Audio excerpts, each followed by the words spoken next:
merci d'être là, c'est sympa. L'idée, c'est de parler avec vous ce soir des dangers qui guettent les cadres en 2021. Donc, l'idée, évidemment, derrière ce titre-là, c'est connaître les dangers, c'est bien. L'idée, c'est quoi? C'est surtout de vous aider à mieux les éviter. Hein, c'est pas clairement l'idée, c'est pas de broyer du noir, c'est pas de jouer à se faire peur, c'est pas non plus de casser du sucre sur le dos des cadres ou du statut, dont je vais pas mal parler. Voilà, l'idée, c'est vraiment de vous aider à vous situer par rapport à ces dangers-là. Et puis, c'est comme tout, quand on connaît un risque, c'est toujours plus facile de le gérer, de l'éviter et d'en tenir compte. Donc, c'est l'idée. Alors, une précision, ce live donc, sera dispo en replay. Donc, si c'est le cas, si ceux d'entre vous qui regardent ce live en replay, je vais vous demander de commenter replay sous la vidéo dans les commentaires, tout simplement pour que je sache que vous l'avez vu. Parce que ceux qui sont là en direct et a fortiori qui mettront des commentaires, ce sera simple, mais a posteriori, toujours un peu plus compliqué. Donc voilà, comme je le disais, l'idée, c'est certainement pas de déconseiller de devenir cadre, mais parce que ça reste un très très beau métier. Mais bon, ça dépend un petit peu des intérêts des uns et des autres. Ça reste un beau métier. Maintenant, certains sont davantage faits pour le salariat, d'autres davantage pour l'entrepreneuriat. On touchera ça du doigt aussi, même si c'est un débat qui va dépasser assez largement le cadre du live de ce soir. Alors, restez bien jusqu'à la fin dans ce live. Je remettrai un cadeau à ceux qui seront encore là à la fin. Et puis, je voulais aussi vous préciser en termes d'organisation, je lirai vos commentaires à la fin de chaque partie, après chaque danger, parce que j'ai fait l'expérience il y a 15 jours. C'est peut-être moi qui ne suis pas encore suffisamment à l'aise, mais c'est compliqué de gérer entre la partie présentation et puis prendre les commentaires en compte. Donc, ce que je vous propose, c'est qu'à la fin de chaque partie, je ferai un petit break pour regarder vos commentaires et puis réagir.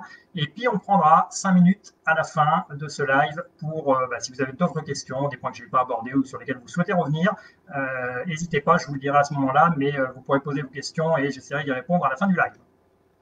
Et dernière précision avant de démarrer, dans la mesure du possible, vous verrez, j'ai prévu de vous demander de temps en temps de participer. Évitez de répondre simplement oui ou non, parce que tout simplement, quand on regarde a posteriori les commentaires, ils ont perdu évidemment de leur sens si on n'est pas devant la vidéo et qu'on ne sait pas exactement la question qui était posée. C'est pour ça que je vous proposerai généralement des réponses types. Après, libre à vous bien sûr de les adapter, mais c'est pour pouvoir m'y retrouver après, parce que je ferai sûrement une petite synthèse pour mon usage personnel de vos réponses. Alors d'abord, en quelques mots, qui suis-je ? Oui, parce que je vais vous parler donc des dangers qui guettent les cadres, donc vous pouvez légitimement vous demander quelle est mon expérience par rapport à ça. Donc je suis Alexandre Villeauquet, ça vous le savez, c'est écrit normalement.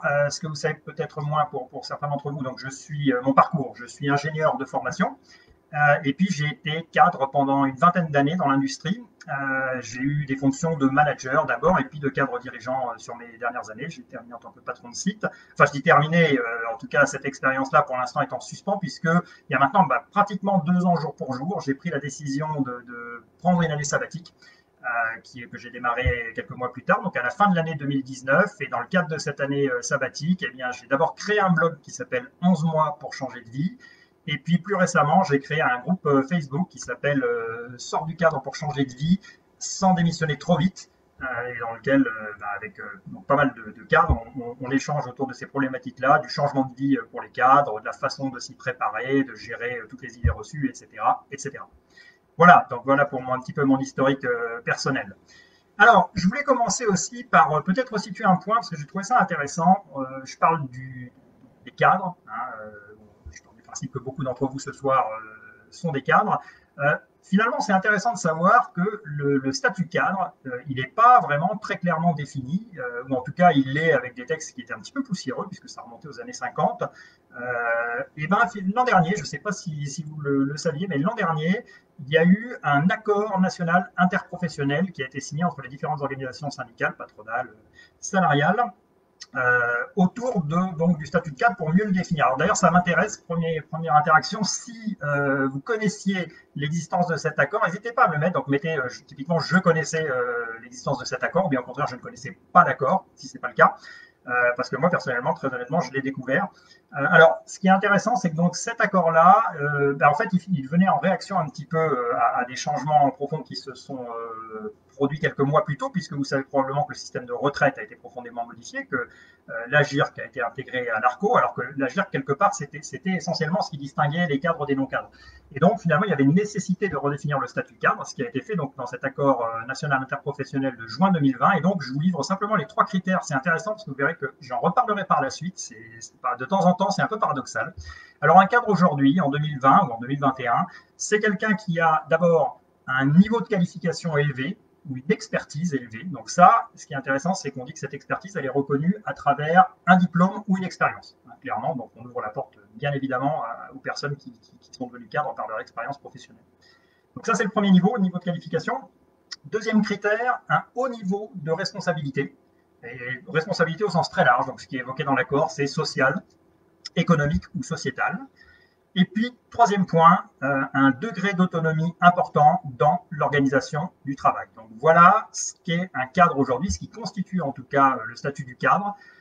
Écoutez, je trouve que c'est intéressant. Encore une fois, vous verrez que j'y ferai référence. Ça amène quelques questions par rapport à quelques-uns des dangers que j'évoquais.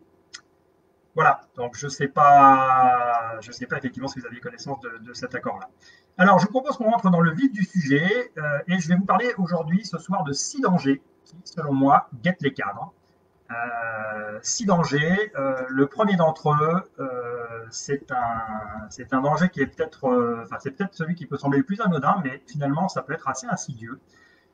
Alors, je vois que ma vidéo est figée. J'espère que de votre côté, c'est bon. Toujours. Hop. Ouais, je l'ai retrouvé, tout va bien. Alors, le premier danger, c'est, je cherchais une animation audio que je ne trouverai pas, c'est normal.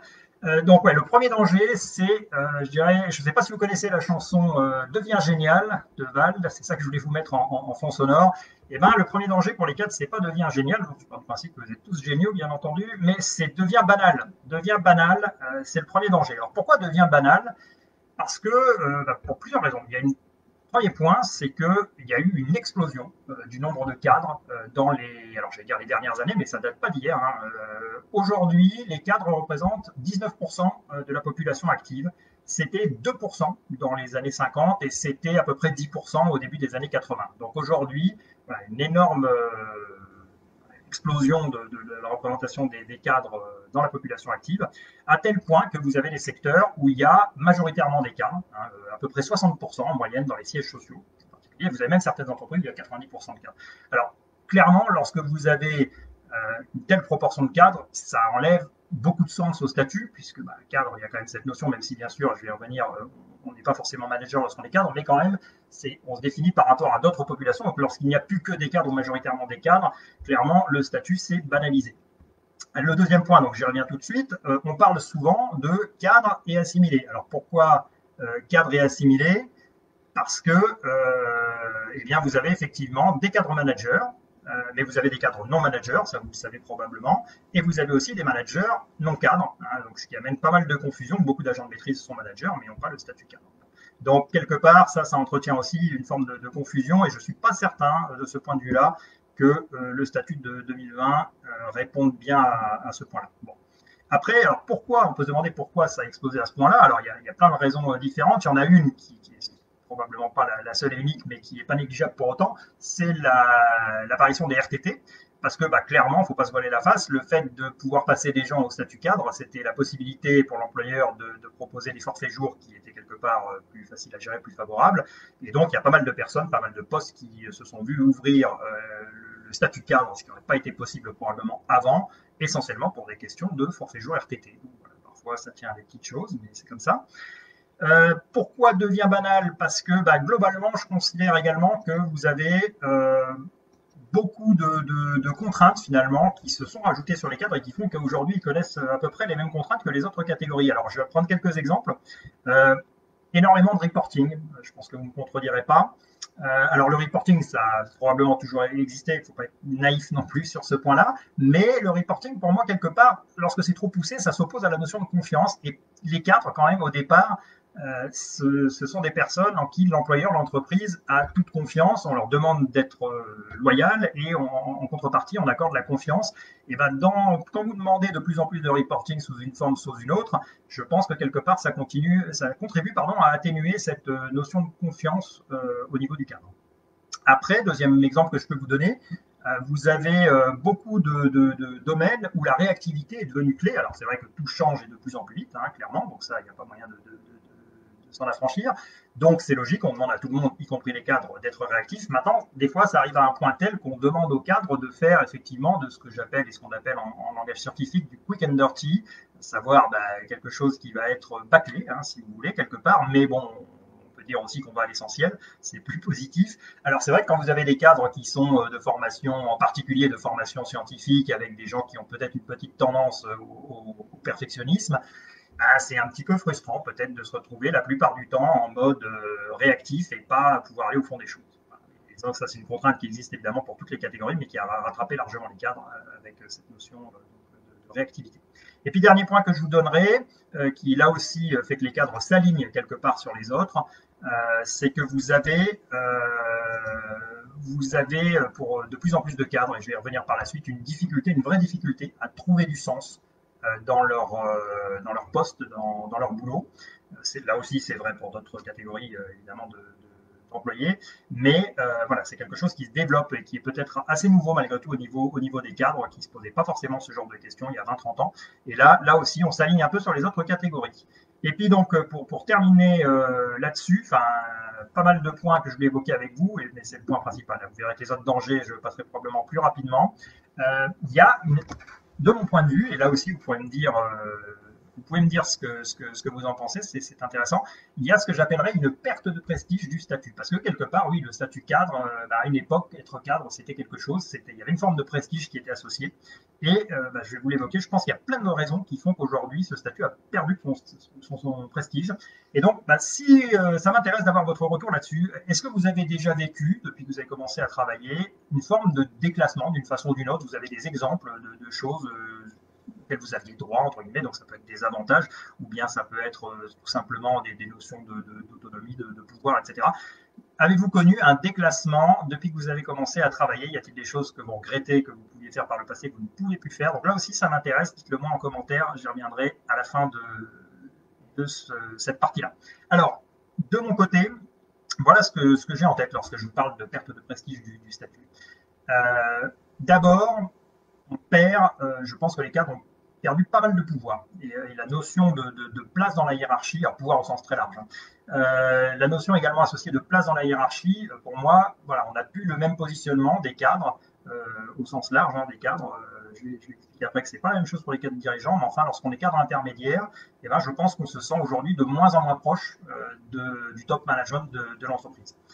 Alors, une des raisons qui peut y contribuer, c'est que ces dernières années se développe beaucoup du management transverse. Donc, management transverse, je pense que vous voyez ce que c'est. Ça renvoie à du management de projet, par exemple, mais ça renvoie également à du management fonctionnel qui s'est beaucoup développé ces dernières années avec des personnes qui sont responsables fonctionnels d'un cadre. Donc, le cadre a un responsable hiérarchique direct et puis un responsable fonctionnel. Les managers fonctionnels n'ont évidemment pas le pouvoir hiérarchique, ne peuvent pas imposer, entre guillemets, aux cadres ou aux autres salariés, peu importe le statut, en l'occurrence, ne peut pas imposer ce qu'il veut faire, il doit user de motivation, d'influence, etc. Ce qui est très très bien, je pense que c'est des compétences intéressantes à développer, mais forcément, quelque part, il y a cette notion de négocier, de motiver, il faut y passer du temps, et c'était pas comme ça que ça fonctionnait par le passé, et c'est pour ça que je dis que quelque part, le pouvoir du cadre de ce point de vue-là a sensiblement diminué. Deuxième raison de ce déclassement, de mon point de vue, on attend toujours du cadre ce qu'on va appeler des normes comportementales, c'est-à-dire qu'on attend toujours de lui, par exemple, qu'il ne compte pas ses heures, clairement. On attend toujours des cadres qu'ils gardent un devoir de réserve d'une certaine façon, d'accord. Donc, c'est-à-dire que quelque part, ça me fait toujours penser au de Jean-Pierre Chevènement, un ministre, ça ferme sa gueule ou ça démissionne. Un cadre, c'est un peu pareil, même s'il n'est pas forcément complètement aligné avec la stratégie de l'entreprise, on compte sur lui pour faire appliquer cette stratégie et pas étaler ses états d'âme. Donc ça, voilà, ça continue à être attendu des cadres. Dans le même temps, les responsabilités, elles sont au moins équivalentes et parfois elles sont plus importantes parce que vous avez quand même, il ne faut pas se voiler la face, vous avez également de plus en plus de sanctions qui peuvent être prises, des sanctions pénales. Alors c'est vrai que ça concerne beaucoup plutôt les dirigeants de PME, parce que dans les entreprises, il faut quand même qu'il y ait des notions de délégation de pouvoir mises en place, on ne va pas rentrer dans les détails, mais néanmoins, c'est pas, les responsabilités sur les dernières années, il y a eu pas mal de cadres, plutôt cadres dirigeants, qui ont été sanctionnés, donc c'est pas c'est pas une vaine menace. Donc voilà, et quelque part, tout ça fait que les cadres se retrouvent un peu à cette croisée de chemin. Et parfois, on parle des fois, j'aime bien l'image quelque part, des cadres comme des classes moyennes de l'entreprise. Alors, classe moyenne, on sait, on en entend souvent parler, les classes moyennes, on dit que c'est celles qui font vivre quelque part, qui financent un bon nombre de choses, les impôts en particulier. Et c'est souvent celles sur lesquelles finalement on se sucre ou on tape quand il y a besoin de faire des économies. Et c'est vrai que quelque part, j'ai trouvé le parallèle pas mauvais parce que c'est quand même quelque part ce qui se passe pour les cadres depuis un certain nombre d'années. Un autre point que je peux citer, c'est que, et ça vous avez peut-être déjà vécu aussi, c'est souvent compliqué finalement, de plus en plus compliqué dans certaines entreprises de financer des formations. Alors je ne parle pas forcément de petites formations, mais des formations diplômantes, clairement, c'est de plus en plus compliqué. Et puis même des formations un petit peu costauds d'une ou deux semaines pour développer du leadership, des choses comme ça. Et ben les budgets formation sont quand même souvent à la baisse. Et vous l'aurez peut-être constaté également de votre côté, c'est parfois compliqué de développer de façon significative ces compétences en interne. Alors qu'à contrario, et c'est là que c'est un petit peu paradoxal, les mêmes entreprises vont moins lésiner sur les budgets pour recruter en extérieur. Et là, je parle de formation, mais c'est vrai également souvent lorsqu'on compare un candidat en interne et en externe. C'est arrivé plusieurs fois que des candidats en interne, on refuse de leur donner un salaire donné parce que ça représenterait une augmentation trop importante, alors que quand on va chercher un candidat à l'extérieur, on est prêt éventuellement à s'aligner directement sur son ancien salaire ou ses prétentions. Et donc, clairement, quand on est dans une entreprise et qu'on ne peut pas bénéficier de ce développement de compétences en interne et des opportunités, il y a quelque chose d'un petit peu frustrant. Voilà, donc tout ça fait que globalement, c'est vrai qu'on dit que le statut, on entend souvent dire en tout cas que le statut perd de son attractivité au fil des années. On parle des fois de nivellement par le bas, et là vous avez d'autres éléments qui contribuent. J'ai évoqué tout à l'heure l'accord, enfin pas l'accord pour le coup, l'alignement des retraites, l'absorption de l'AGIRC par l'ARCO. C'est vrai que du coup, au niveau retraite, les cadres ont perdu une bonne partie de leur spécificité, qui était encore une fois à la base, c'est surtout ça qui faisait le statut du cadre. Il y a aussi des notions, on rentre dans les détails, mais de cotisation pour les mutuelles, donc c'est très technique, mais les cotisations patronales mutuelles qui sont intégrées maintenant dans le calcul de l'impôt sur le revenu. Il y a l'accord prévoyance, le système de prévoyance pour les cadres qui a été sauvé peu finalement en 2020 et qui a failli passer à la trappe. Donc voilà, c'est tout plein de petites choses qui disparaissent. Et alors après, bon voilà, je ne veux pas faire une liste à la Prévert, mais selon les entreprises, et vous avez peut-être aussi connu ça, eh ben, il y a du développement d'open space, par exemple. Je pense que la plupart des entreprises, toutes les entreprises sont concernées, même si certaines avaient commencé à faire marche arrière. Clairement, c'est vrai que ça a souvent été là aussi l'un des attributs entre guillemets du cadre. Alors j'aime pas trop ces termes-là parce que personnellement c'est pas ça qui m'a fait choisir le boulot et le statut de cadre, mais il faut reconnaître qu'il y a un certain nombre d'avantages entre guillemets qui distinguaient les cadres. Par exemple, le fait d'avoir un bureau individuel dans certaines boîtes, clairement, c'était réservé aux cadres. Bon, aujourd'hui, les cadres sont souvent en open space au même titre que les autres personnes. Dans un autre registre, les transports, vous aviez, lorsque j'ai commencé à bosser, je vous disais, il y a une vingtaine d'années, les cadres voyageaient en première classe. Aujourd'hui, la plupart des cadres voyagent en seconde classe. C'est des détails, hein, mais tout ça contribue quand même à la notion d'un nivellement vers le bas et surtout, ça contribue à gommer les différences entre les statuts. Et finalement, pour conclure sur ce danger-là, je dirais qu'aujourd'hui, les seuls qui tirent encore leur épingle du jeu sont probablement les cadres dirigeants, bien sûr, mais peut-être aussi les hauts potentiels qui continuent à être considérés un petit peu différemment, à bénéficier d'un certain nombre d'avantages selon les entreprises. Mais voyez, pour la plupart des cadres, la majorité, tous ces facteurs-là alimentent ce côté devient banal et fait que quelque part, on est cadre, mais on n'en tire plus entre guillemets tous les bénéfices. Voilà, donc ça c'est ce que je voulais vous dire sur le premier danger. Donc comme je vous l'avais promis, je fais un petit coup d'œil à vos commentaires. Ouais, donc je vois, non, je ne connaissais pas l'accord. Oui, les chiffres sont énormes, Anne-Sophie, effectivement, mais oui, l'évolution est assez fulgurante finalement.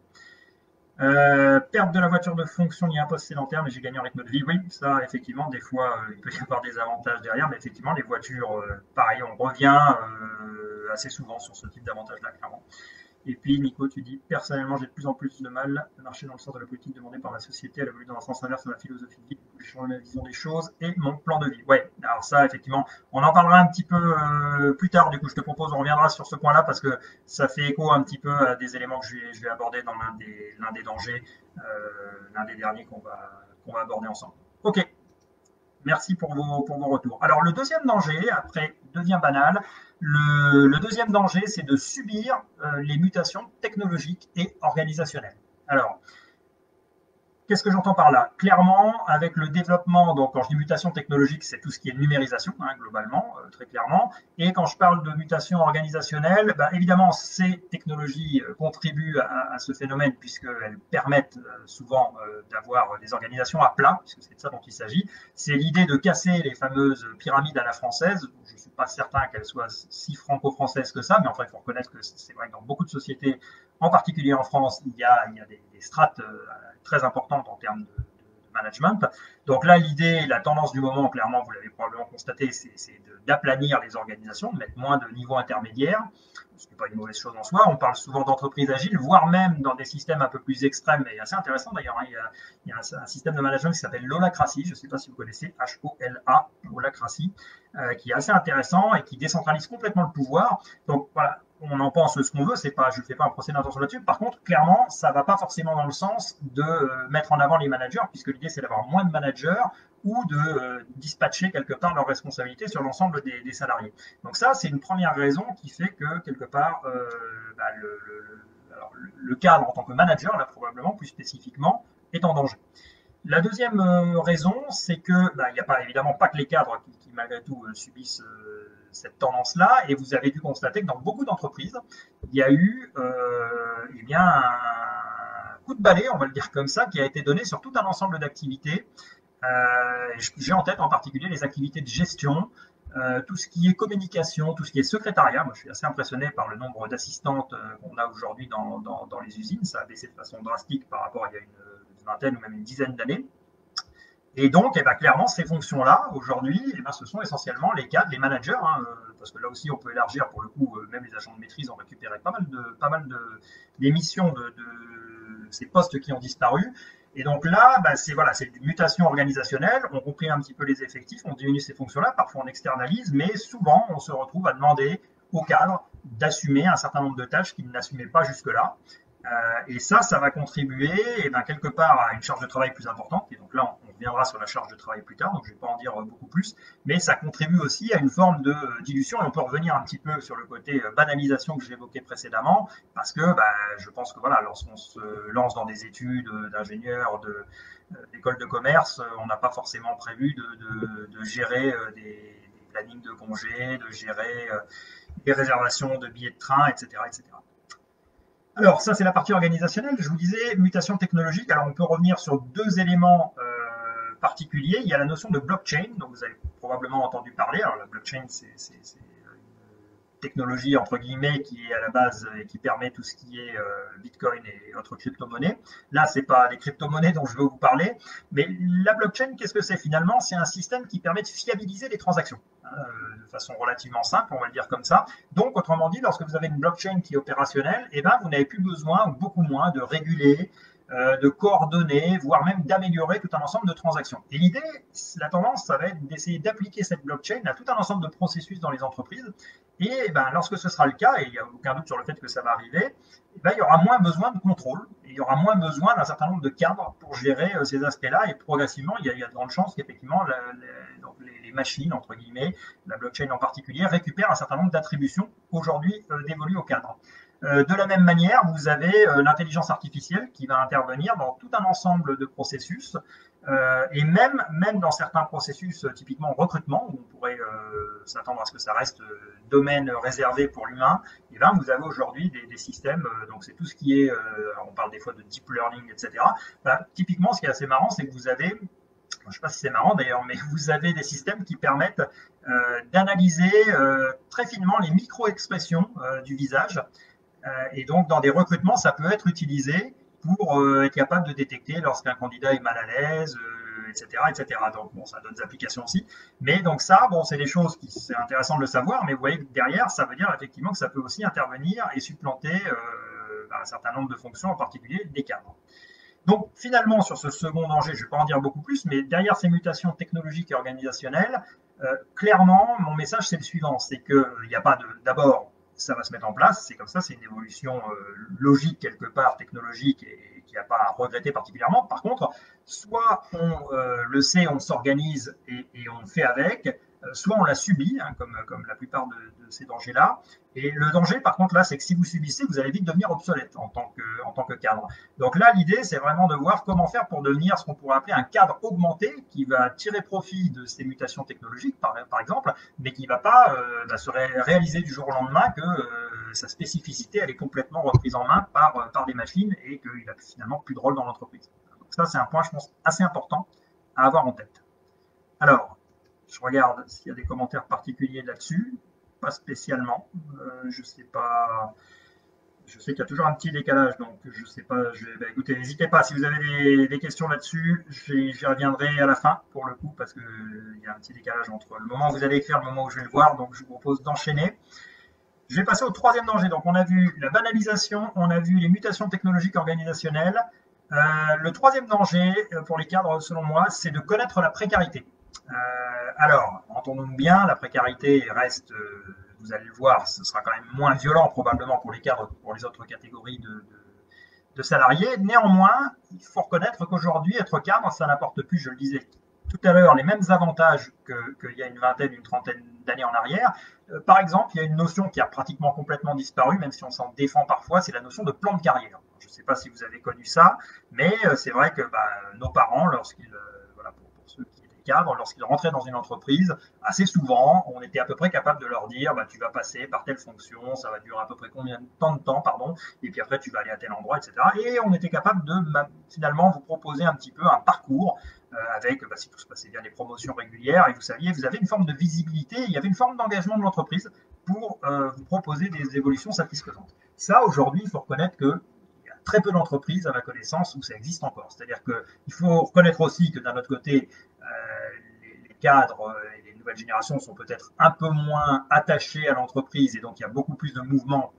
Donc c'est un petit peu l'œuf et la poule. Je ne sais pas si c'est une réaction de l'entreprise à ce type de fonctionnement-là, mais c'est vrai qu'aujourd'hui, l'entreprise ne s'engage plus, même vis-à-vis de ses cadres, sur un plan de carrière. Elle a tendance à gérer au coup par coup, même s'il y a des plans de remplacement qui sont mis en place. Mais enfin, on a quand même un petit peu le sentiment en tant que cadre que c'est un peu l'aventure et qu'on ne sait pas exactement ce qu'on va nous proposer au bout de la fonction, de la mission qu'on occupe aujourd'hui.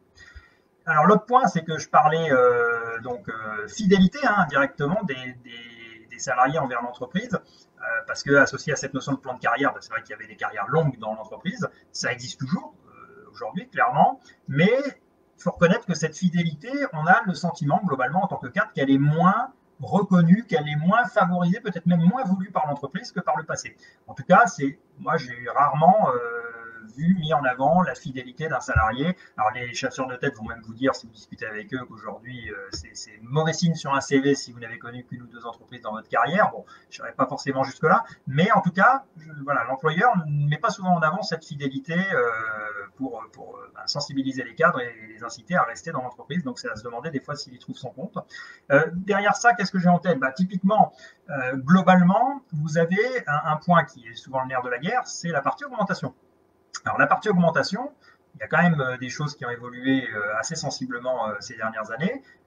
Là aussi, votre expérience m'intéresse. Alors si vous avez déjà connu, si vous souhaitez le partager évidemment, une année sans aucune forme d'augmentation, ça m'intéresse, n'hésitez pas à le mettre en commentaire. Moi, ce que je peux vous dire, c'est que j'ai vu effectivement de fortes baisses dans les augmentations attribuées aux cadres, et voire même des années effectivement à zéro, ce qui est un vrai changement de mon point de vue, parce que des années en arrière, il y avait toujours une forme d'augmentation collective. Alors aujourd'hui, soit elle a complètement disparu dans l'entreprise, soit des fois elle est réservée aux autres statuts, mais les cadres n'ont plus d'augmentation collective. Ça aurait pu être contrebalancé par une augmentation individuelle, mais là aussi, 20 ans en arrière, il fallait vraiment que le cadre ait fait une bêtise, entre guillemets, enfin une faute, pour ne pas avoir d'augmentation individuelle. Aujourd'hui, pour les cadres comme pour les autres catégories, là aussi c'est une forme de banalisation, de nivellement, il y a beaucoup de personnes qui se retrouvent sans augmentation individuelle parce que le budget ne permet pas d'augmenter tout le monde. Et puis c'est même valable pour ceux qui ont ce qu'on appelle donc un bonus ou une part variable. Là aussi, 20 ans en arrière, je dirais, et là ça dépend sûrement des entreprises, mais 20 ans en arrière, le bonus, on jouait souvent à la marge. C'est-à-dire que vous aviez une cible, et puis en fonction de l'atteinte de vos objectifs, vous avez cette cible-là qui vous était versée, plus ou moins 5%, peut-être 10% dans le cas le plus extrême. Aujourd'hui, vous avez des personnes qui ont zéro en bonus parce qu'ils n'ont pas forcément planté la boîte pour autant, mais ils n'ont pas atteint leurs objectifs individuels. Donc en fin d'année, on fait le point. Alors évidemment, c'est cadré, hein, il faut que ce soit justifié, etc. Mais c'est quand même un vrai changement. C'est-à-dire que vous avez des personnes qui peuvent ne pas avoir pour autant démérité, ne pas avoir commis d'erreur, mais qui ne vont pas avoir atteint leurs objectifs et qui peuvent se retrouver sans augmentation collective, sans augmentation individuelle et sans aucun bonus. Et ça, voilà, c'est quelque chose qui est un vrai changement pour moi et qui, je parlais de précarité, donc encore une fois, le terme évidemment est trop fort parce que vous avez des gens qui connaissent une précarité bien plus importante que ça, mais quand même, l'idée c'est de dire il y avait une forme de stabilité avant pour les cadres qui est en train de voler en éclats. Et ça, je termine là-dessus, je vais regarder vos commentaires, ça, y compris, et moi c'est aussi le point qui me travaille, y compris en cas de promotion et même de mobilité. Et là, finalement, bon, ce mouvement sur les augmentations, ça fait quand même quelques années qu'il a été amorcé, même si là, je pense qu'on touche le bas, le fond, mais pendant longtemps, il y avait une manière de contourner ça, pour ceux qui étaient prêts à le faire, c'était de bouger. Et c'est vrai que lorsque vous changiez de poste, eh bien, généralement, vous aviez un accompagnement. Si vous aviez en région parisienne, souvent, vous aviez des primes qui permettaient de compenser l'écart de niveau de vie et qui faisaient plus que le compenser, à vrai dire. Et puis, souvent, lorsque vous faisiez l'effort de bouger, donner une augmentation de salaire assez conséquente, ou bien même lorsque vous restiez sur votre site mais qu'on vous proposait une promotion, le poste du dessus ou un autre poste à un niveau supérieur dans l'organisation, c'était assorti d'une augmentation qui était quand même de l'ordre de peut-être 5-10% selon les cas. Ça aujourd'hui, et là aussi c'est intéressant d'avoir votre retour d'expérience, mais pour moi ça n'a pas disparu, mais ça a considérablement diminué. Alors il y a pour les raisons que j'évoquais aussi tout à l'heure, c'est que souvent on préfère quelque part recruter en extérieur et mettre beaucoup plus sur des recrutements externes. Mais en tout cas, voilà, c'est pas rare aujourd'hui qu'on demande à quelqu'un de prendre un poste qui est une promotion, sans discussion possible, sans lui attribuer d'augmentation. Dans le meilleur des cas, on lui dit si tout va bien, l'an prochain, il y aura une augmentation. Voilà. Et ça, c'est vrai que par rapport à ce que connaissaient les cadres précédemment, c'est un vrai changement. Et je disais, il y avait une forme de stabilité, voire même de stabilité dans l'augmentation de la rémunération, qui aujourd'hui n'est plus du tout garantie. Donc c'est pour ça que je parle de précarité, même si encore une fois, c'est volontairement provocateur. Alors, je prends 2 minutes pour regarder les commentaires. Alors, donc Sophie, tiens, bonjour Sophie, qui nous dit cette année dans ma société 0% d'AI pour les cadres ayant des bonus. Ouais, voilà, donc ça c'est voilà, donc les bonus c'est par variable, donc pas d'augmentation individuelle si on a des bonus, ok. Mais sachant que je suppose que pour autant le bonus n'est pas garanti, donc on peut se retrouver dans le cas que je décrivais, pas de collective, pas d'individuel et éventuellement un bonus à 0 si on n'a pas atteint tous ces objectifs ou si on est sensiblement en dessous en tout cas.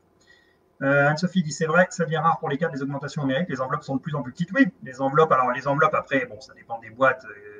Et souvent, elles ont évolué à la baisse longtemps en fonction de l'inflation aussi, il ne faut pas se voiler la face, mais c'est vrai qu'aujourd'hui, bon, lorsqu'on a des enveloppes à gérer qui sont de l'ordre de 1,5 ou 2%, ça amène à faire des choix, c'est certain.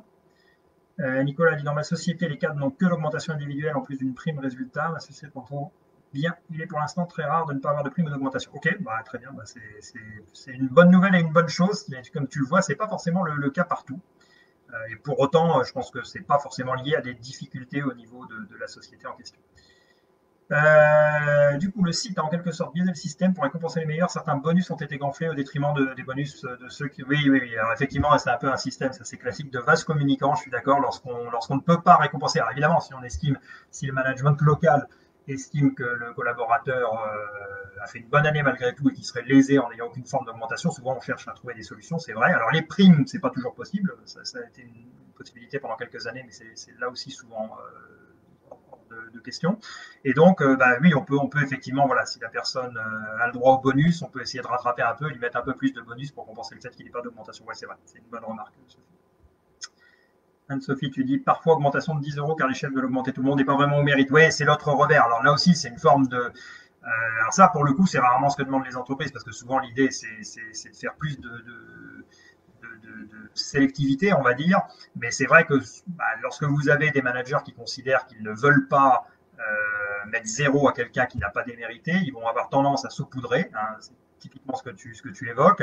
Et finalement, bon, après, là, on rentre dans un autre débat, mais je pense que c'est pas forcément une bonne solution parce qu'on crée souvent que des mécontents. Donc, on a géré les personnes qui, voilà, ceux à qui vous donnez 10 € vont pas forcément faire une grosse différence par rapport aux 0 qu'ils auraient eu dans le cas inverse. Et puis, ceux qui auraient eu 20 ou 30 et qui ont 10, ils vont pas être contents, évidemment. Pareil pour Sophie, d'accord. Et puis Sophie dit aujourd'hui, une de mes collègues vient d'avoir une proposition de poste avec 1,1% d'augmentation alors qu'elle peut avoir un poste avec plus de responsabilité. Ouais, exact. Voilà, c'est ce que j'évoquais. Donc c'est pas forcément 0, mais c'est vrai que bon. Après, je porte pas forcément de jugement de valeur, mais 20 ans en arrière, lorsque tu prenais un poste avec des responsabilités plus élevées, c'était plus souvent 5% ou 10% que 1,1%. Et c'est sûr que là, en termes d'évolution de carrière, voilà, si on mise sur 1,1%, même tous les 4 ans, si on a une promotion tous les 4 ans, ce qui en soi serait pas mal, ça amène pas très loin. Donc, ouais, donc vos commentaires, je dirais quelque part, malheureusement, vont dans le sens de ce que j'expliquais. En tout cas, ça complète parfaitement les exemples que j'avais de mon côté. Merci pour vos retours. On continue. Moi, je vais accélérer un petit peu parce que je ne vais pas vous tenir trop longtemps. Quatrième danger qui guette les cadres en 2021, c'est ne pas développer les bonnes compétences. Alors, pourquoi ne pas développer les bonnes compétences? Parce qu'aujourd'hui, et là on va arriver sur un paradoxe assez intéressant. Aujourd'hui, on considère souvent, au niveau de l'entreprise, au niveau des recruteurs, des ressources humaines, que la polyvalence est la norme et de mise. Et ça se comprend parce que c'est vrai qu'aujourd'hui, c'est très rare d'avoir des postes où vous pouvez échapper à des problématiques de type très très différents. C'est difficile de ne pas être concerné du tout par tout ce qui est transition énergétique, par tout ce qui est inflation réglementaire, par tout ce qui est transformation numérique que j'ai déjà évoqué. Et donc, on voit bien que si vous devez gérer, même si c'est dans le cadre d'une gestion de projet, pourquoi pas, mais si vous avez une notion de transition énergétique, une notion d'une réglementation nouvelle qui vient d'arriver, vous avez aussi des outils informatiques qu'on vous demande d'utiliser parce que c'est la politique de la société, voilà, vous êtes obligé de vous intéresser un petit peu à tout ça. C'est très compliqué aujourd'hui d'être un pur expert. Donc la polyvalence, c'est très demandé et si vous n'êtes pas polyvalent, vous prenez clairement un risque en termes d'évolution de carrière. Alors le paradoxe que j'évoquais, c'est que je reviens à ce que je disais tout à l'heure derrière le statut du cadre. Qu'est-ce qui définit un cadre aujourd'hui? L'un des 3 critères, c'est l'expertise. En tout cas, c'est le niveau de qualification ou expertise, les 2 termes sont utilisés. Bon, et donc, ça vous oblige du coup, si on veut jongler sur les 2 tableaux, je suis cadre, donc j'ai une forme d'expertise à faire valoir, sinon je ne suis pas cadre. Mais d'un autre côté, je suis cadre et on me demande d'être polyvalent parce que sinon, demain, mon avenir n'est pas assuré dans la société. Et clairement, c'est un vrai défi d'arriver à concilier pour polyvalence et expertise. Alors, plus pour certaines personnes que pour d'autres. Il y en a qui sont vraiment de purs experts et qui ont beaucoup de mal à se mettre aux quelques domaines que j'ai évoqués. D'autres pour qui c'est moins un problème. Mais par contre, devenir polyvalent, est-ce que c'est complètement au détriment d'une expertise? Auquel cas, on prend quelque part aussi une forme de risque. Vous voyez que c'est un sujet qui est pas simple, qui est assez nouveau. Mais en tout cas, gardez en tête que la polyvalence, c'est quelque chose qui probablement sera important pour pouvoir évoluer dans les prochaines années. D'autres raisons de s'intéresser aux compétences que vous allez développer, c'est que, je reviens aussi sur ce que j'évoquais tout à l'heure, il y a cette notion de développement de tout ce qui est mutation technologique, intelligence artificielle, là pour le coup plus que encore la blockchain. Qu'est-ce qui va demain différencier un cadre d'une machine? Je ne suis pas devin et je ne suis pas capable de le dire à 100%, mais clairement, encore aujourd'hui en tout cas, on peut penser que des compétences comme tout ce qui est leadership, comme tout ce qui est être capable d'élaborer des stratégies, de mettre en œuvre des stratégies, tout ce qui est relationnel, tout ce qui est du domaine de l'éthique, la créativité, la proactivité, l'imagination, l'intuition, tout ça, on a encore une longueur d'avance sur les machines. Et alors, de manière assez surprenante, j'ajouterais à cette liste l'anticonformisme, parce que quelque part, quand on est dans la créativité, l'intuition, c'est pas forcément, pour un cadre, en tout cas un cadre technique, un ingénieur, c'est pas forcément les compétences qu'on développe le plus. Et derrière ça, oui, on va attendre de vous pratiquement que vous soyez anticonformiste, ce qui est quand même un comble. Mais enfin, on va attendre de vous. Pas forcément de façon explicite, mais pour évoluer demain, oui, parce qu'on va vous demander d'être capable de démontrer ce type de compétences plutôt qu'une expertise dans des compétences techniques ou hard skills, comme on dit parfois. Alors effectivement, là je touche du doigt un autre sujet, c'est que vous l'avez vu, toutes ces compétences-là font partie de ce qu'on appelle aujourd'hui les compétences transversales ou les compétences comportementales, donc les soft skills, qui sont visiblement particulièrement recherchés. Et donc là, il y a une étude intéressante qui a été réalisée par LinkedIn Learning, l'an dernier, 2020. Et donc, je vais rapidement vous évoquer les compétences comportementales les plus recherchées. Mais avant, si ça m'intéresse, si vous avez des idées, donnez-moi juste un soft skill qui, selon vous, est particulièrement recherché par les entreprises, les recruteurs. C'est intéressant de croiser pour voir si vous êtes dans la liste. Alors, sachant que je vous le dis tout de suite, vous avez 2 fois plus de chances puisqu'en fait, il y a 2 listes. LinkedIn a établi une liste au niveau mondial et au niveau France, et c'est de façon surprenante, c'est assez différent. Je trouve que c'est pas le fait que le tiercé soit pas le même me choque pas, mais on trouve vraiment des choses très différentes et très complémentaires. Ouais. Alors, au niveau mondial, je vous les livre, on va trouver la communication, La résolution de problèmes, alors au sens logique, créativité, bon la logique pour moi on est à la frontière quand même avec la technique, la créativité ok. Les compétences analytiques, donc là aussi on se dit tiens que compétences analytiques c'est quand même plutôt du hard skill, enfin, c'est ce que j'aurais tendance à penser. Bon là derrière ça ils mettent la collecte d'informations, la prise de décision, là la prise de décision ok, on peut considérer qu'on est plutôt dans du soft skill, le service client et le leadership dont je parlais tout à l'heure. Donc ça ce sont les 5 compétences les plus recherchées selon LinkedIn dans le monde. En France, je vous le disais, c'est un petit peu différent. On va trouver l'esprit d'équipe, la gestion du temps, la persuasion, la rédaction, j'avoue que j'étais assez surpris de trouver la rédaction, et la créativité. Donc on va retrouver la créativité qui était dans la résolution de problèmes, mais vous voyez que bon, c'est un angle d'attaque un petit peu différent. Donc voilà les compétences à développer. Donc avant d'aller voir dans les commentaires si vous aviez quelques idées complémentaires, vous voyez en tout cas, pour clôturer sur cette partie-là, que ce qu'on attend déjà aujourd'hui des cadres, ce sont ces compétences-là. Ce sera probablement pas très différent demain où ça va aller en s'amplifiant parce qu'effectivement, toute la partie technique, c'est pas qu'elle est à abandonner, mais vous risquez de vous faire grignoter de plus en plus par tout ce qui est intelligence artificielle.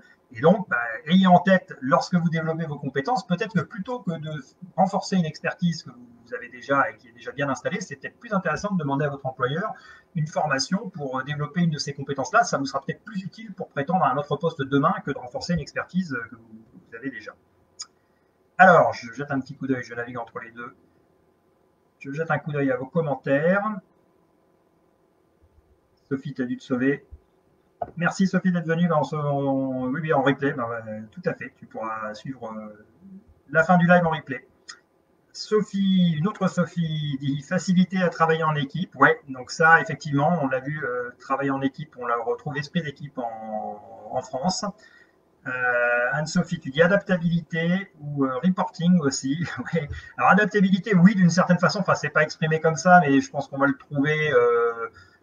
Enfin, quoique, c'est pas si évident que ça. Quelque part, on va le trouver un peu dans l'esprit d'équipe, puisqu'il faut être capable de s'adapter au fonctionnement des autres. Mais c'est vrai que non, ça paraît pas de façon si évidente que ça dans les compétences que tu as mises en avant. Et reporting, ouais, je comprends, car je reconnais beaucoup. Oui, le côté reporting. Ouais, alors c'est rédaction qui est mis en avant, pas forcément reporting, mais c'est vrai. Alors après, rédaction, c'est vrai que bon, on voit des choses pas tristes, même au niveau des cadres, dans les courriers, les mails, etc., les rapports. Bon, mais j'avoue que je m'attendais pas à ce que ça sorte dans les. Donc bon, c'est lié à la communication. J'aurais tendance à faire le lien avec la communication écrite ou orale qu'on trouve au niveau mondial. Mais voilà, c'est marrant de trouver rédaction. Effectivement, ça peut faire penser au reporting. Peut-être que c'est pour alimenter un meilleur reporting. C'est tout à fait possible. Ouais. Ok, on va passer au 5e danger. Donc le 5e danger que j'ai identifié pour les cadres en 2021. Eh ben, c'est un danger, alors je vais dire physique, non pas forcément, justement, c'est un danger au niveau de la santé en tout cas. Donc le 5e danger, c'est risquer leur santé. Là aussi, c'est valable pour toutes les catégories de salariés et d'employés, mais c'est un peu spécifique, vous allez le voir, au niveau des cadres quand même. Enfin, alors d'abord, une spécificité qu'on trouve aussi pour les employés de bureau, évidemment, mais c'est qu'on a évidemment, si on regarde au niveau physique, là pour le coup, on a souvent des cadres qui travaillent beaucoup sur écran, donc là je vous apprendrai rien, il y a tout ce qui est troubles musculo-squelettiques, vous avez intérêt à vérifier l'ergonomie de votre poste de travail, mais aussi visuel, parce que c'est vrai que lorsque vous passer un nombre d'heures considérable devant un écran, et bien, ça tire sur les yeux et clairement, il y a une fatigue visuelle qui s'installe et ça, c'est pas à négliger. Bon, je n'en dirai pas beaucoup plus parce que ça, je pense que vous le savez. Ce que je voulais évoquer avec vous, c'est plutôt les risques, alors je vais parler de risques psychosociaux pour reprendre un terme bien connu, mais on va dire tout ce qui est plutôt psychologique de manière générale. Et là, il y a quand même un certain nombre de choses à dire de mon point de vue. Alors d'abord, vous avez, je vais revenir un peu sur un point que j'ai évoqué tout à l'heure, mais je le reprends là-dedans. Pour moi, il y a une notion de crise de confiance qui touche les cadres plus que les autres encore aujourd'hui parce qu'ils sont à l'interface, à la frontière entre d'un côté leurs collaborateurs, de l'autre côté l'entreprise. Alors cela dit, je vais me corriger tout de suite mon propos, ça touche les managers, ça concerne bien évidemment aussi les agents de maîtrise. Alors pourquoi je parle de crise de confiance? Parce que quelque part, vous avez aujourd'hui, et en particulier, bon, on a évoqué tout à l'heure des politiques salariales, etc., il n'y a pas que ça évidemment, mais il y a un petit peu une crise de confiance envers le management au sens large, donc ça touche souvent pour la base ce qu'on appelle le top management de l'entreprise, mais les cadres, même les cadres intermédiaires, ne sont pas exempts de tout reproche du point de vue des collaborateurs. Et donc souvent, il y a une forme de méfiance qui s'installe, plus que par le passé, je pense, entre les collaborateurs et leur supérieur, le cadre ou l'agent de maîtrise qui est leur chef. Donc ça, c'est bon, faut être capable de le vivre parce que c'est quand même beaucoup plus simple lorsque vous avez la confiance de vos collaborateurs, lorsque vous devez vraiment la rétablir ou en tout cas faire sans, ça demande une débauche d'énergie beaucoup plus importante, on va se voiler la face. Et puis, ben, vous avez de l'autre côté, entre le cadre et l'entreprise, j'entends par là le management supérieur, eh bien, vous avez là aussi, de mon point de vue, une crise de confiance dans les deux sens. C'est-à-dire que vous avez l'entreprise qui fait moins confiance au cadre, quelque part. Je parlais du reporting qui est en inflation. Et lorsque vous avez, là aussi, je parlais tout à l'heure de management fonctionnel, lorsque vous avez un cadre aujourd'hui qui peut répondre à un responsable hiérarchique direct, mais un responsable fonctionnel, parfois 2 ou 3 responsables fonctionnels, j'ai déjà connu ça, vous avez 4 chefs quelque part, et vous devez évidemment faire des reportings, sinon c'est pas drôle, différents pour chacun de ces chefs. Bah, quelque part, croyez-moi que la notion de confiance, là, vous n'avez pas forcément l'impression en tant que cadre qu'on vous fait énormément confiance. Donc le cadre ressent souvent un déficit de confiance envers l'entreprise, et quelque part il le lui rend bien parce que les doutes que j'évoquais tout à l'heure de la part des collaborateurs envers leur chef, il ne faut pas se voiler la face, les cadres peuvent avoir les mêmes envers l'entreprise. Ce qui était, encore une fois, je pense, ce lien entreprise, top management et cadres, je pense que 20 ans en arrière, on n'avait pas du tout la même situation, et c'était du coup beaucoup plus simple pour les cadres d'être alignés avec leur entreprise, de passer les messages et de garder leur devoir de réserve, que j'évoquais tout à l'heure. Aujourd'hui, c'est vrai que vous avez des cadres qui se posent autant de questions que leurs collaborateurs et qui doivent malgré tout faire appliquer les directives, et c'est pas simple, et ça crée un certain nombre de cas de conscience par ailleurs. Alors, cas de conscience, je vais y venir aussi, donc ça peut, enfin, on va le voir par la suite, mais j'ai parlé de crise de la confiance. Le deuxième aspect psychologique que je vais évoquer, c'est le burn-out. Donc le burn-out, vous connaissez forcément, c'est l'épuisement professionnel. Alors, épuisement professionnel par surcharge de travail. Je suis tombé sur un chiffre qui m'a surpris. 86% des cadres pensent avoir déjà fait un burn-out. Ça, c'est un sondage cadre emploi en juin 2019. Donc je ne parle pas d'un éventuel impact de crise sanitaire, confinement. Juin 2019, 86% des cadres sondés par cadre emploi pensent avoir déjà fait un burn-out. Alors pour être plus précis, 50% sont sûrs d'avoir fait un burn-out. 36% pensent qu'ils ont peut-être fait un burn-out, qu'ils n'en sont pas 100% sûrs. Alors, bon, clairement, je ne suis pas un expert du burn-out. Je pense que les 86% de cadres qui ont répondu ça ne le sont pas non plus. Ces chiffres me semblent très élevés, trop élevés. Parce que je pense que si on prend le burn-out au sens propre du terme, j'espère en tout cas que 86% des cadres français n'ont pas fait un burn-out dans leur carrière. Néanmoins, ça montre au minimum, il y en a sûrement moins, mais il y en a beaucoup, et puis ça montre surtout que 86% des cadres sont en situation de souffrance psychologique, parce que même si ce n'est pas un burn-out qu'ils ont fait, c'est qu'ils ne se sentent pas bien, s'ils le font remonter dans une étude comme ça, c'est qu'ils considèrent qu'il y a un vrai problème. Donc voilà, le burn-out, c'est une vraie réalité pour tout le monde, mais en particulier pour les cadres, parce que la notion de surcharge de travail, ça peut concerner tout le monde, mais on va y venir, ça concerne aussi souvent les cadres. Après, vous pouvez rajouter à ça les petits frères du burn-out, dont vous avez dû entendre parler. Le second, c'est le bore-out, donc c'est l'épuisement professionnel, mais cette fois par l'ennui. Là, c'est sous-charge de travail, donc là, on est plutôt sur la placardisation. Et ça, c'est les choses, il ne faut pas se voiler la face, qui existent aussi. Alors, je fais le lien avec ce que je disais tout à l'heure sur le côté fidélité à l'entreprise. Ça concerne quand même plus souvent le burn-out des personnes qui sont en deuxième partie ou en fin de carrière et qui, pour une raison ou pour une autre, ne répondent plus forcément à la stratégie de l'entreprise. Des fois, on ne va pas, on va pas forcément aller au bout, on ne va pas forcément négocier directement avec la personne pour la faire sortir de l'entreprise. Ou bien on a essayé, ça n'a pas marché, c'est possible aussi, il ne faut pas se voiler la face. Mais dans ces cas-là, il peut y avoir une tendance à proposer ou à imposer d'ailleurs des postes où la personne ne va pas concrètement pas avoir grand-chose à faire. Et ça peut mener à des symptômes psychologiques de type bore-out. Là aussi, on peut tomber en dépression à cause de ça. Et puis le dernier, à la limite, c'est surtout celui-là dont je vais vous parler parce qu'il est plus récent, enfin en tout cas le terme est plus récent, c'est le brown-out. Donc le brown-out, c'est parfois appelé la maladie de l'absurde. Et donc là, clairement, qu'est-ce qu'on met en cause dans le brown-out? C'est qu'on a des personnes qui ne sont plus du tout investies dans leur boulot parce qu'elles n'y retrouvent plus de sens. Alors, avant que je termine, oui, en commentaire, n'hésitez pas si vous connaissiez le brown-out ou si vous ne le connaissiez pas, parce que ça m'intéresse, comme c'est assez récent, n'hésitez pas à m'indiquer oui, je connaissais le brown-out ou non, je ne connaissais pas le brown-out dans les commentaires. Ouais, donc ce burn-out, il a été évoqué pour la première fois en 2013 par un Américain, un anthropologue américain qui s'appelle David Graeber. Et donc, comme je vous le disais, c'est un manque d'investissement je vais dire des cadres, parce que ça concerne quand même beaucoup des cadres, visiblement. On trouve difficilement des statistiques sur le burn-out, à la différence du burn-out, mais c'est souvent des cadres. Et donc là, c'est intéressant, entre guillemets, parce que effectivement, c'est pas lié à une charge de travail directement, c'est lié à l'intérêt de ce qu'on vous demande de faire. Et ça, je pense que c'est quelque chose qui est très vrai. Et on reboucle là aussi avec un certain nombre de points que j'ai déjà évoqués. Lorsque vous avez été recruté dans un poste après avoir fait de brillantes études d'ingénieur, d'école de commerce, et qu'on vous demande, pour prendre un exemple concret, de remplir des tableaux Excel à longueur de journée, je pense que c'est parfois difficile de trouver beaucoup de sens à ce qu'on fait et d'avoir l'impression qu'on a un vrai sentiment d'utilité, que nos compétences sont vraiment développées, utilisées à bon escient par l'entreprise. Donc, bon, c'est un exemple parmi d'autres, mais je pense que c'est un vrai sujet, ce burn-out. Et en tout cas, indépendamment du terme, le manque de sens, clairement, c'est quelque chose qui est très important. Et là, ça va me faire la transition avec le dernier danger. Mais je vais d'abord jeter un coup d'œil à vos commentaires. Alors, Anne-Sophie qui dit les opticiens et ophtalmos travaillent grâce à nous, c'est vrai, ouais, tout à fait, c'est vrai qu'on fait tourner l'économie. Je disais tout à l'heure que les cadres étaient les classes moyennes de l'entreprise, tu vois, on contribue à tout point de vue. Sophie dit selon cadre emploi ou selon la police, les stats sur le burn-out. Selon cadre emploi, mais effectivement, on peut toujours avoir un doute. Alors, je sais pas comment. C'est un échantillon de plus de 1000 personnes, donc statistiquement, ça va tenir la route. Après, je sais pas comment la question a été posée. Encore une fois, je prendrai effectivement mes distances avec les chiffres. Néanmoins, oui, Anne-Sophie a rebondi là-dessus. Il y a une vraie détresse psychologique des cadres, oui, c'est clair. Donc, Sophie, tu connaissais le burn-out, ok. Et Anne-Sophie qui dit j'en ai entendu parler très récemment de problèmes d'intérêt pour les cadres. Et je dois dire que c'est un peu mon cas aujourd'hui. Ok. Ouais, bah c'est vrai que c'est Détroit, c'est le dernier qui a été labellisé, on va dire comme ça, mais par contre, je pense que le problème n'est pas forcément nouveau, hein, de manque d'intérêt. Et je vais terminer avec le 6e et dernier danger que j'ai identifié, qui est passer à côté de sa vie. Alors, passer à côté de sa vie, qu'est-ce que j'entends par là? Alors, je vais vous citer une étude, enfin un bouquin d'ailleurs plus précisément, dont vous avez peut-être entendu parler, qui s'appelle Les 5 regrets des personnes en fin de vie. C'est un bouquin qui a été écrit par une infirmière australienne en soins palliatifs qui s'appelle Bronnie Ware. Et donc, elle a posé des questions à des patients qui étaient en fin de vie pour savoir un petit peu donc, ce qu'ils regrettaient, ce qu'ils auraient fait différemment. Et donc, bah, c'est assez instructif. Donc, je vais vous donner les 5 regrets qui ont été majoritairement cités par ces patients. Le premier, c'est « j'aurais préféré vivre ma vie, pas celle des autres ».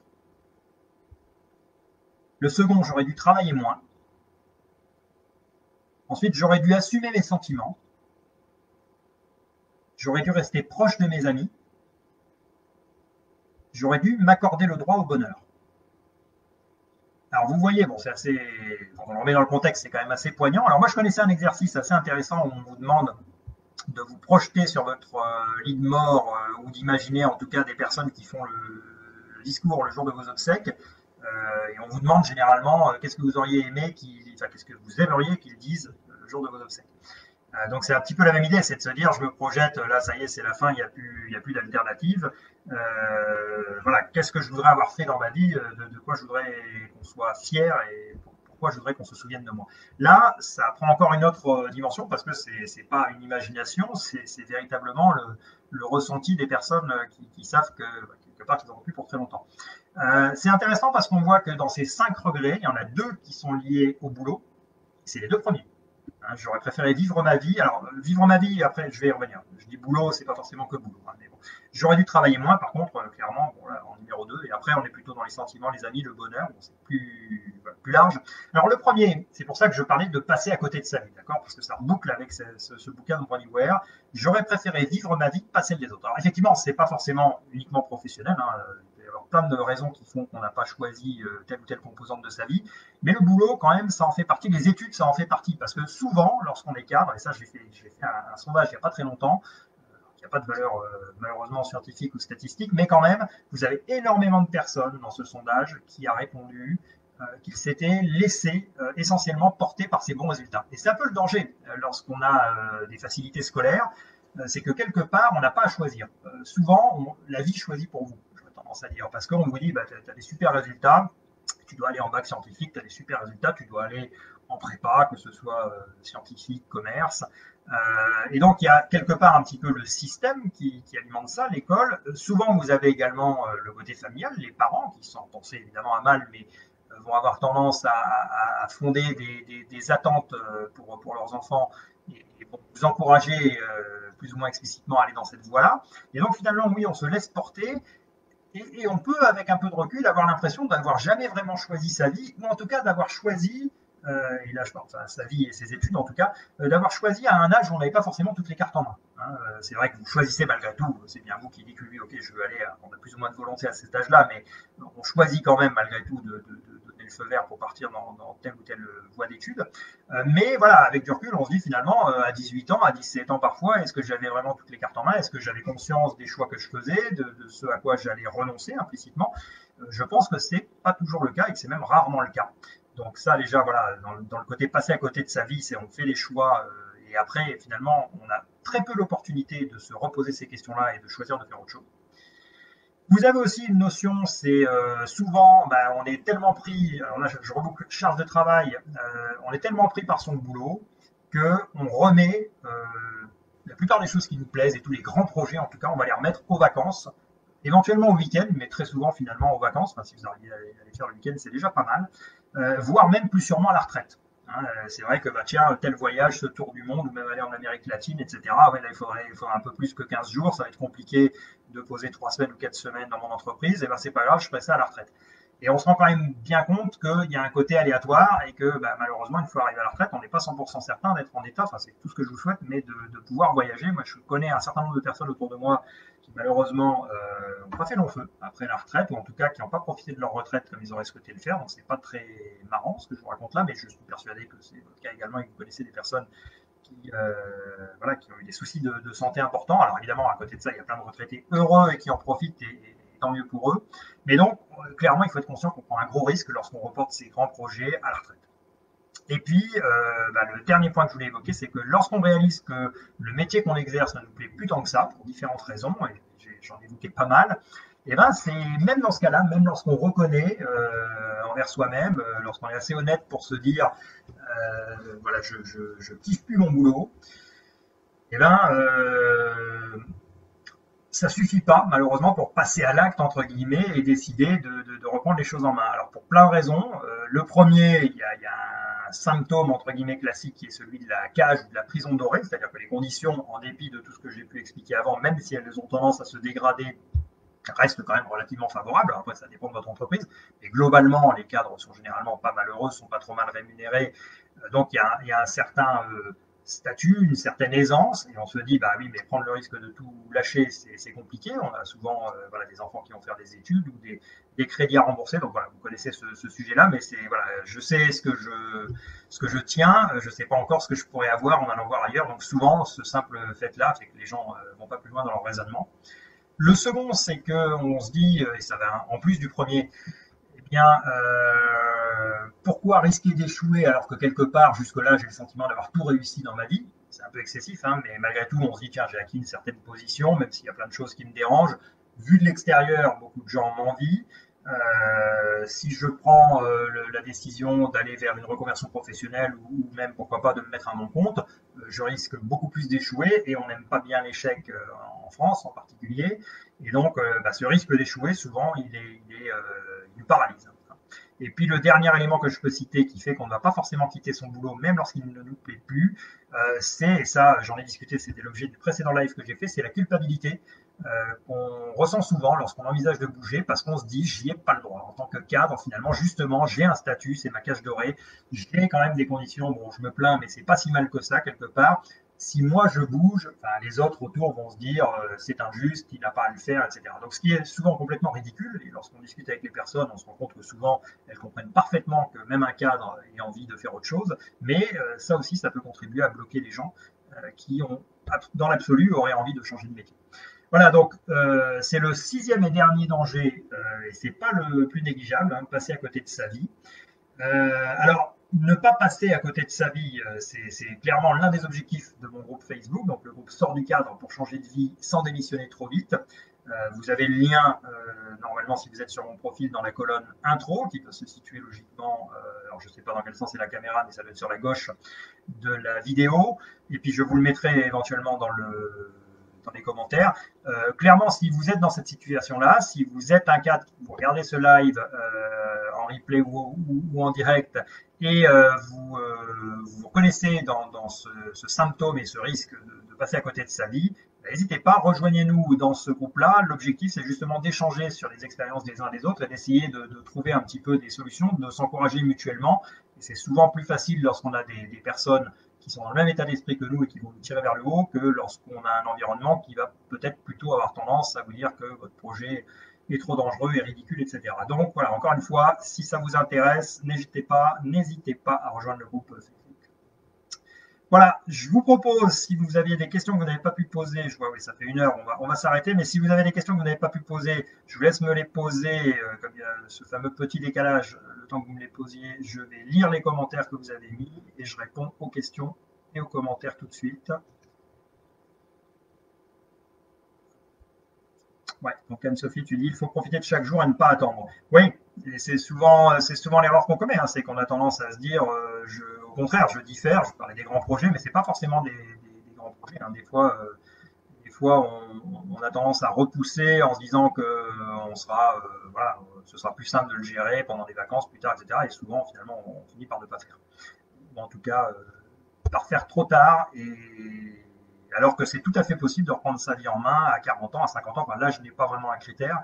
C'est même, bon, souvent c'est plus facile lorsqu'on a une certaine aisance financière, faut pas se voiler la face, mais que ce soit à 30 ans ou à 50 ans, on peut choisir de changer de vie et de reprendre sa vie en main. Voilà, bah écoutez, merci, bah merci à toi, Sophie, pour être venue, pour tes nombreux commentaires. Je vois qu'il n'y a pas forcément d'autres questions, donc bah, j'ai largement abusé de votre temps, donc je ne vais pas vous tenir plus longtemps. Je termine simplement, je vous avais parlé, pour ceux que ça intéresse, y compris en replay, si vous êtes intéressé, si vous avez tenu jusque-là, je vous félicite et je vous remercie. J'espère que ça aura été intéressant pour vous et pour vous remercier d'être resté si longtemps, je vous propose, si ça vous intéresse, de récupérer mon livre numérique « Comment sortir du cadre et se créer une vie sur mesure en 60 jours ». Donc, à ce moment-là, vous commentez, vous mettez sous la vidéo le commentaire bonus et je reviendrai vers vous pour vous donner un lien sur lequel vous pourrez télécharger ce livre qui normalement est remis en échange de l'inscription soit à mon blog, donc le blog c'est 11 mois pour changer de vie, soit de l'inscription au groupe. Mais voilà, pour le premier live, j'ai décidé de vous partager ce livre-là, donc les personnes qui sont déjà dans le groupe le connaissent, mais si ça peut vous aider aussi à y voir un petit peu plus clair sur les étapes à suivre pour changer de vie, pour pouvoir y réfléchir tranquillement, n'hésitez pas, vous mettez un commentaire bonus et je vous contacte en messagerie privée pour vous donner le lien pour le récupérer. Ben, je vais terminer là-dessus. Je vous remercie pour votre attention. J'espère que ça aura été intéressant pour vous. N'hésitez pas, même a posteriori, pour ceux qui regardent en replay, si vous voyez d'autres risques dont je n'ai pas parlé, qui vous semblent importants et que vous souhaitez que je les développe, et ben, vous me mettez un petit commentaire, je ferai tout ça, et puis ça pourra faire l'objet, pourquoi pas, d'un prochain live ou bien d'un post que je mets assez régulièrement sur mon profil. Donc j'essaierai de répondre à vos interrogations. Merci beaucoup pour votre participation et je vous souhaite une bonne fin de journée.